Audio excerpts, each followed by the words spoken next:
कहानी की शुरुआत में हमें एक आदमी को व्हील चेयर के ऊपर दिखाया जाता है जिसका नाम जैक है। जैक कंप्यूटर इंजीनियर है। उसकी गाड़ी का बहुत बड़ा एक्सीडेंट हुआ था, जिस एक्सीडेंट में उसने अपने पैरों के साथ साथ अपनी पत्नी और अपनी बेटी को खो दिया और अब वो इस बड़े घर में अपने डॉग के साथ अकेला रहता है। उसका डॉग बूढ़ा हो चुका है, वो चल नहीं सकता। वो डॉक्टर से बात करता है। डॉक्टर उसे साफ साफ कह देता है कि तुम्हारे डॉग की उम्र हो चुकी है, अब इसमें हम तुम्हारी कोई मदद नहीं कर सकते, उस पर कोई दवाई काम नहीं करेगी। उसका डॉग बहुत ज्यादा दर्द में होता है, इसीलिए वो नेट पर सर्च करता है जिसमें उसे मर्सी किलिंग के बारे में पता चलता है। जिसके बाद वो बिस्किट्स में कुछ ऐसी दवा मिला देता है जिससे उसका डॉग आराम से इस दुनिया को छोड़कर जा सके, पर वो सही वक्त का इंतजार कर रहा है, इसीलिए बिस्किट्स को जार में डाल देता है। जैक एक कंप्यूटर इंजीनियर है, इसीलिए हमेशा वो अपने बेसमेंट में कंप्यूटर पर काम करता रहता है। और एक दिन उसे बगल वाली दीवार से कुछ लोगों की आवाज आती है जो शायद उसी के बारे में बात कर रहे होते हैं। उसे शक होता है, इसीलिए स्टेथोस्कोप को दीवार पर लगाकर उसे कंप्यूटर से अटैच कर देता है ताकि वहाँ पर जो भी लोग बात करें वो बात उसके कंप्यूटर में रिकॉर्ड हो जाए और वो उसे सुन ले। अब अगले दिन एक बार फिर से जैक को वहाँ से आवाजें आती हैं और वो स्टेथोस्कोप से उनकी आवाज को सुनने की कोशिश करता है जो कि उसने अपने कंप्यूटर के साथ अटैच किया है, पर उसे कुछ समझ नहीं आता। इसीलिए उनके जाने के बाद वो अपनी दीवार पर एक छोटा सा होल करता है और उस होल के अंदर वो माइक्रो कैमरा और माइक फिट कर देता है ताकि वो न सिर्फ उनकी बातें सुने बल्कि उन्हें कंप्यूटर स्क्रीन पर देख भी सके। जैक ने अपने घर के ऊपर वाले हिस्से को रेंट पर देने के लिए ऐड दिया था और अब यहाँ पर एक लेडी आती है जिसका नाम डेजी होता है। उसके साथ उसकी एक बेटी भी होती है। डेजी कहती है कि मैं तुम्हारे घर को रेंट पर लेना चाहती हूँ। जैक उसे ऊपर का हिस्सा रेंट पर दे देता है। इसके बाद डेजी अपनी बेटी के साथ इस घर में रहने के लिए आ जाती है। जैक नोट करता है कि डेजी की बेटी कभी बात नहीं करती और हमेशा घर में छुप जाती है, जो बात जैक को समझ में नहीं आती। यहाँ पर हमेशा डेजी जैक से बात करने की कोशिश करती है, उससे कई सवाल पूछती है और जब भी उसे मौका मिलता है वो घर में लाउड म्यूजिक चलाती है। जैक जल्दी डेजी और उसकी बेटी के साथ घुल मिल जाता है। जैक अब बेसमेंट में जाता है जहाँ पर वो अपनी स्क्रीन पर देखता है उस कैमरे से जो कैमरा उसने अपनी दीवार पर लगाया है कि बगल वाले घर में जहाँ से उसे हमेशा आवाज आती है वहाँ पर कुछ लोग जमीन में गड्ढा कर रहे होते हैं। साथ ही वो किसी बॉम्ब की बात कर रहे हैं जिसे वो क्रिसमस के दिन ब्लास्ट करेंगे, यानी कि यहाँ पर ये कुछ प्लान कर रहे हैं जिस प्लान को क्रिसमस के दिन अंजाम देंगे। अब यहाँ पर जैक देखता है कि डेजी भी उन्हीं के साथ है। दरअसल वो ऊपर छत के रास्ते उनके घर में चली गई थी। यहाँ पर जैक को समझ में आ जाता है कि डेजी उनसे मिली हुई है और वो उसके ऊपर नजर रखने के लिए इस घर में जानबूझकर एक किराएदार बनकर आई है। दरअसल डेजी इस गैंग के लीडर की गर्लफ्रेंड है। लीडर उसे कहता है कि तुम्हें यहाँ पर नहीं आना चाहिए था, तुम वापस चली जाओ, और इसके बाद वो उसे एक चाबी देता है और चाबी लेकर डेजी वापस अपने घर में यानी कि जैक के घर में ऊपर के रास्ते आ जाती है। अगले दिन डेजी जब मार्केट जाती है तो जैक उसकी बेटी से बात करने की कोशिश करता है, लेकिन वो उससे बात नहीं करती बल्कि वो हमेशा उसके डॉग के कान में कुछ बोलती रहती है। और अब जैक ये जानना चाहता है कि वो क्या बोलती है, इसीलिए वो अपने डॉग के गले में एक छोटे से माइक रिकॉर्डर को फिट कर देता है ताकि वो डेजी की बेटी की बातों को सुन सके। यहाँ पर जैक को पता चल चुका है कि उसके बगल वाले घर में जो जमीन में गड्ढा हो रहा है वो एक बैंक में रॉबरी के लिए हो रहा है, यानी कि वो जमीन के नीचे से सुरंग बना रहे हैं जो बैंक के ऊपर खुलेगी और ये एक ट्रॉली के जरिए सारा का सारा पैसा यहाँ से दूसरी जगह ट्रांसफर कर देंगे। जो ट्रॉली बहुत ही छोटी होगी। जैक उस ट्रॉली को देख लेता है और तभी जैक देखता है कि उन्हीं में से एक आदमी बैंक का एड्रेस किसी को बता रहा होता है, जिसके बाद लीडर उस आदमी को अपने पास बुलाता है और बेरहमी से उसे मार देता है। जैक ये सब देखकर डर जाता है, हालांकि उसने सब कुछ रिकॉर्ड कर लिया है। वो पुलिस को बताना चाहता है, पर तभी उसे इनकी बातों से पता चलता है कि इनके साथ एक पुलिस वाला भी मिला हुआ है जो इस लाश को ठिकाने लगाएगा। इसीलिए जैक इस बारे में किसी को कुछ नहीं बताता। अब रात को जैक डेजी की वाइन में बेहोशी की दवा मिला देता है और जब वो उस वाइन को पीती है तो बेहोश हो जाती है, जिसके बाद जैक उसके हाथ पैर बांध देता है और अब वो रिकॉर्डिंग सुनता है। जिसके बाद वो गैंग लीडर की रिकॉर्डिंग सुनता है, जिस रिकॉर्डिंग से उसे पता चलता है कि पुलिस वाला वहां पर आया था और उसने उन्हें वार्न किया था कि 747 और 748 इन दोनों लॉकर से कोई भी कुछ नहीं लेगा। अब कुछ देर के बाद जब डेजी होश में आ जाती है तो जैक उसके पास जाता है और कहता है कि तुम गलत लोगों का साथ क्यों दे रही हो, वो सब के सब क्रिमिनल है। डेजी कहती है कि मेरा बॉयफ्रेंड भी उनमें है जो उनका लीडर है, उसे पैसों की जरूरत है इसीलिए वो काम कर रहा है, पर वो किसी को नुकसान नहीं पहुंचा सकता। जैक उसे वही रिकॉर्डिंग फुटेज दिखाता है जिसमें उसका बॉयफ्रेंड यानी कि गैंग का लीडर एक आदमी को मार रहा है। ये देखकर डेजी की आंखों में आंसू आ जाते हैं। उसे पता चल जाता है कि उसका बॉयफ्रेंड यानी कि गैंग का लीडर एक कातिल है। अब लीडर और उसके जितने भी साथी हैं क्रिसमस की रात को बैंक में डाका डालेंगे, जिसके लिए उन्होंने एक छोटी सी टनल बनाई होती है और उसमें ट्रॉली के जरिए ये पैसों को इधर से उधर शिफ्ट करेंगे। और वो जो छोटी सी टनल होती है वो जैक के घर के नीचे से जा रही है और ये बात जैक को पता है, इसीलिए वो अपने घर के फ्लोर पर एक गड्ढा कर रहा होता है ताकि जब ट्रॉली से पैसे यहाँ से जाए तो वो ऊपर से कुछ पैसे निकाल ले। ये सारी बातें वो डेजी को बताता है। डेजी उसे ऐसा करने से मना करती है। वो कहती है कि तुम पकड़े जाओगे, पर जैक उसकी बात नहीं मानता वहीं लीडर को और उसके लोगों को पता चलता है कि जहाँ पर वो टनल बना रहे थे वो गलत रास्ता है, इसीलिए इन्हें अपना रास्ता बदलना पड़ेगा।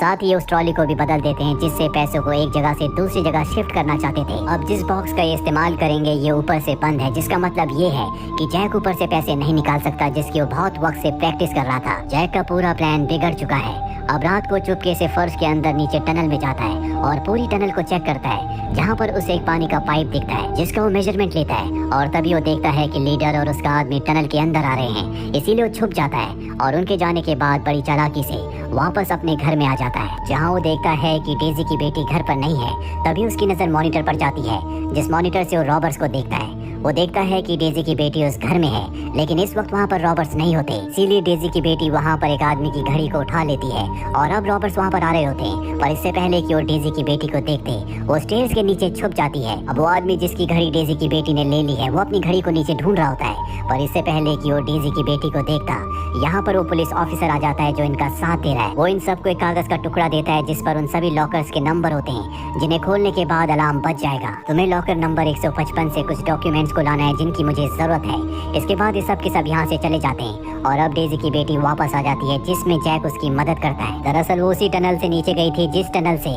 खुद जैक नीचे गया था, और अब जैक उससे वो घड़ी ले लेता है जो वहाँ से लेकर आई है। और अब डेजी के फोन पर उसी लीडर का कॉल आता है और उसने अगर इस कॉल को रिसीव नहीं किया तो लीडर समझ जाएगा कि कुछ न कुछ गड़बड़ है। इसीलिए जैक डेजी से कहता है कि तुम्हें मेरी मदद करनी होगी, तुम मुझसे अच्छे से बात करो।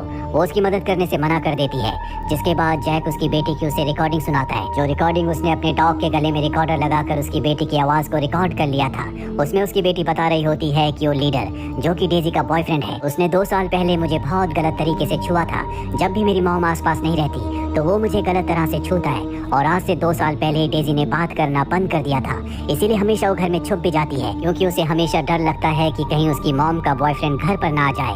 और अब ये सब सुनने के बाद डेजी पूरी तरह से टूट जाती है, उसे लीडर से नफरत हो जाती है और वो जैक की मदद करने के लिए तैयार हो जाती है। वो फोन रिसीव करके उससे अच्छे से बात करती है, जिससे उसे कोई शक नहीं होता।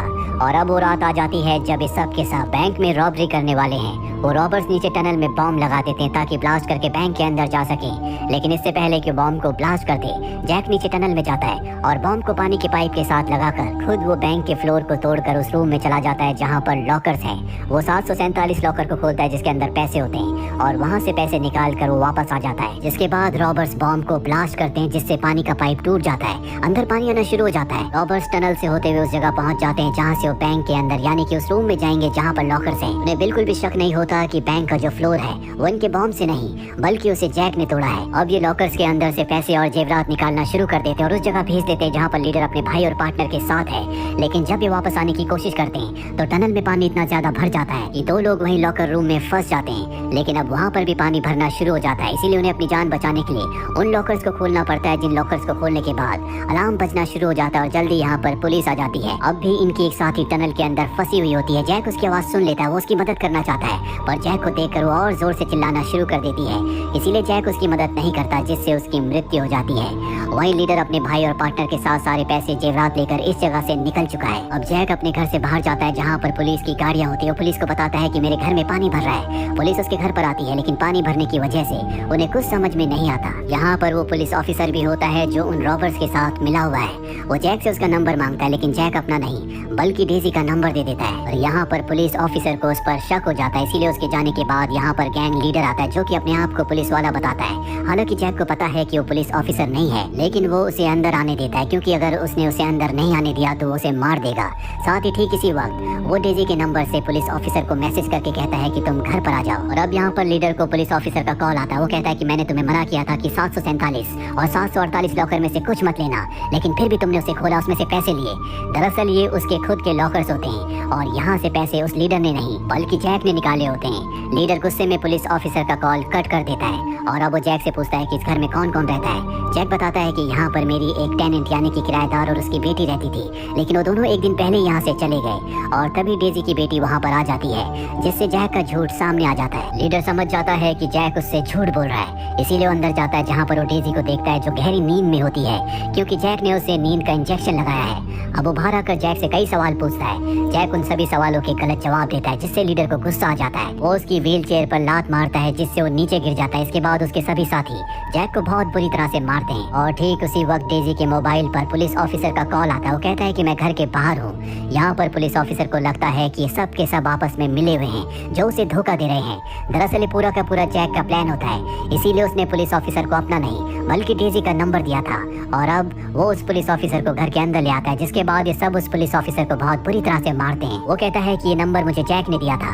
इसके बाद वो जैक से दोबारा सवाल पूछता है। जैक बताता है कि सारा का सारा प्लान तुम्हारे पार्टनर का है और वो लीडर को उनकी पर्सनल बातें बताता है जो जैक ने अपने हेडफोन से, यानी कि उनके कमरे में जो उसने कैमरा और माइक फिट किया था उससे सुनी थी। साथ ही वो ये भी कहता है कि डेजी को बेहोश करने वाला यही है और अपनी बात को सच साबित करने के लिए वो उसे वो घड़ी देता है जो डेजी की बेटी वहाँ से उठाकर ले आई थी। और अब घड़ी देखने के बाद लीडर को उसकी बात पर विश्वास हो जाता है और इससे पहले कि वो अपने पार्टनर को मारता, उसका पार्टनर समझ जाता है कि अब उसकी जिंदगी का खात्मा होने वाला है। इसीलिए वो गन निकालकर लीडर और उसके भाई पर गोलियां चलाना शुरू कर देता है और इस शूटआउट में लीडर के भाई की और उसके पार्टनर की दोनों की मृत्यु हो जाती है। लीडर अपने भाई की मौत से पूरी तरह से टूट जाता है और जब वो अपने भाई की बॉडी के पास होता है तभी वहाँ पर डेजी आती है जो गन उठाकर लीडर को मार देती है।